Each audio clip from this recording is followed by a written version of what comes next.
ایک نبی جن کا نام آپ نے اکثر سنا ہوگا، جن کو حضرت ابراہیم علیہ السلام کہتے ہیں، یہ خلیل اللہ ہے۔ اللہ نے حضرت ابراہیم کو 2 بیٹے دیے، ایک حضرت اسحاق اور ایک حضرت اسماعیل، اور دونوں کو نبی بنایا اور دونوں سے نبوتیں چلائی۔ حضرت اسحاق کے بیٹے یعقوب، اور یعقوب ہی کو اسرائیل کہتے ہیں، اور ان کی نسل سے پھر جتنے انبیاء آئے انہیں کہا جاتا ہے بنی اسرائیل۔ اور حضرت ابراہیم کے دوسرے بیٹے حضرت اسماعیل، حضرت اسماعیل سے جو سلسلہ نبوت کا چلتا ہے وہ اسماعیل سے چلتا ہوا ختمیہ مرتبہ تک آتا ہے، اور یہ کہا جاتا ہے کہ حضرت اسماعیل سے لے کے رسالت مآب تک درمیان میں کوئی نبی نہیں۔ ادھر جتنے انبیاء تھے وہ بنی اسرائیل میں آئے ہیں، لیکن حضرت اسحاق سے ایک سلسلہ چلا، ایک حضرت اسماعیل سے چلا۔ حضرت اسحاق سے تو مسلسل نبی آتے رہے، جناب یعقوب، اور پھر یعقوب کی اولاد، اور پھر حضرت عیسیٰ تک یہ سلسلہ پہنچا، لیکن حضرت اسماعیل سے جو نسل چلی اس میں رسالت مآب تک نہیں۔ یہ تاریخ کہتی ہے کہ ایسا نہیں ہوا، لیکن قرآن اس کو تو قبول نہیں کرتا، کیونکہ خدا کہہ رہا ہے کہ ہم نے ہر قوم میں ہادی بھیجا، ہم نے ہر امت میں نذیر بھیجا، ہم نے ہر ایک امت میں ایک رسول بھیجا۔ تو یہ کیسا ہو سکتا ہے؟ یہ عدل الہی کے خلاف ہے کہ وہ نسل اسحاق میں تو نبی بھیجے اور نسل اسماعیل میں کوئی نبی نہ بھیجے۔ ان میں رسول آ رہے تھے، نذیر آ رہے تھے، لیکن حضرت اسحاق کی نسل میں آنے والے نبی اور حضرت اسماعیل کی نسل میں آنے والے نبیوں میں فرق تھا۔ فرق اس چیز کا تھا، دستور کا فرق تھا۔ حضرت اسحاق کی نسل سے جو بنی اسرائیل میں نبی آ رہے تھے وہ تبلیغ دین کر رہے تھے، اور جو حضرت اسماعیل کی نسل میں خاموش انبیاء آ رہے تھے وہ صرف دین کی تبلیغ نہیں کر رہے تھے، بلکہ وہ آخری رسول کی مسند کی حفاظت کر رہے تھے۔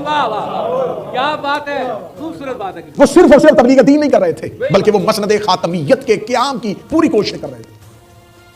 ان کی مکمل کوشش اس بات میں تھی کہ آخری نبی اس نسل میں سے آئے گا، اس کے آنے سے پہلے ہم نے زمینی حکومت کے تسلسل کو قائم کرنا ہے اور ایک مرکزیت کو قائم کرنا ہے، تاکہ جب وہ پہنچے تو دین ایک مرکز پہ ہو۔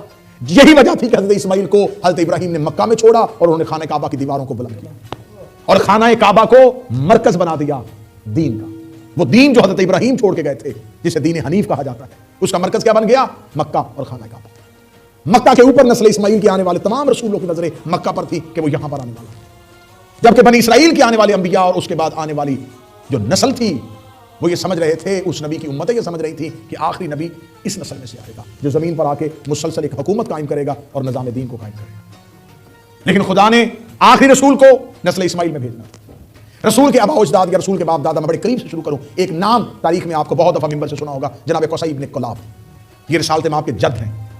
یہ وہ شخصیت تھی جنہوں نے آ کے مکہ شہر کو آباد کیا۔ اس سے پہلے مکہ حرم تھا، شہر نہیں تھا۔ انہوں نے مکہ کی آبادی کو شہر کے حرم کے اندر لا کے آباد کیا، قبیلوں کو حرم کے اندر لا کے آباد کیا۔ حرم کے اندر لا کے آباد کرنے کے بعد یہی قصی بن کلاب تھے جنہوں نے پہلا دارالندوہ جو تھا وہ مکہ میں بنایا، جسے آج کی زبان پہ آپ یہ کہہ سکتے ہیں کہ سینٹ ہال جو تھا وہ بنایا، جس کے اندر قانون سازی ہوتی تھی، جس کے اندر آئین بنتے تھے، جس کے اندر عربوں کے قبیلوں کے رواج اور طریقے بنائے جاتے تھے۔